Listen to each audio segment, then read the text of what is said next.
8:36 and more local coverage now. Warwick Mayor Scott Avedisian joining us now for his monthly discussion of all things Warwick. Good morning to you, Mayor. Good morning, Danielle. All right, so yesterday we had one of our top stories was the situation with the boiler at the new middle school, right? Correct. We've been tracking that story that it's going to cost about $3 million to repair. Now we're finding out the cost is going up because there's more of an issue than we thought with it, right? That's correct. So the superintendent has a contingency plan to make sure that we can start school on time in September, and we will move the replacement of the boiler to later in the schedule rather than earlier, so that we make sure that we start the school year on time and that we finish, and then we'll take care of it then. What about the cost differential, though? We're looking at either performance-based contracting or additional bond money that we would need to float to be able to make that happen. But I can tell you that the renovations at vets are fantastic.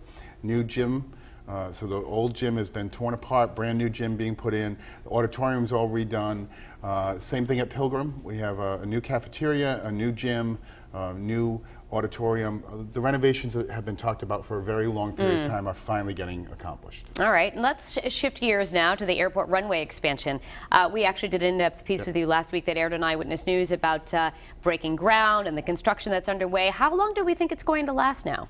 Well, the last phase of the expansion will take about a year. So by 2017, October, it looks like, everything will be done. We'll have a brand new boundary for the airport. And that's pretty much where the expansion will end. There will be no further discussion about that. Yep. So we have some finality. The new main avenue has opened. Just last Friday, we did the ceremony to open the Apponaug Circulator. We'll now switch traffic starting early next week to the other side of the road, so we'll have a little bit of confusion. So we'll have some detail cops out there to make sure that people know how to get to where they're going to be going, but they'll start using the new bridge as of next week. Very exciting with all the roadway work that's going on there. And with new hotels being proposed for Jefferson Boulevard, things are moving right along. All right, during the break we were talking a little bit off camera about the Republican National Convention last week. It was an interesting week to say the least, and as a Republican in a traditionally blue state, tell us your thoughts about last week and the state of the party moving forward. Well, I think the state of the party here in Rhode Island is we're much more organized than we were before Brandon Bell became our chair. It'll be interesting to see how this plays out, because I think traditionally we can be fairly assured that Hillary Clinton will win this state in November, and it will be very interesting to see how Republicans fare with that kind of a surge at the top of the ticket. So it was the first convention in 32 years that I wasn't a delegate. My candidate would have been Jeb Bush.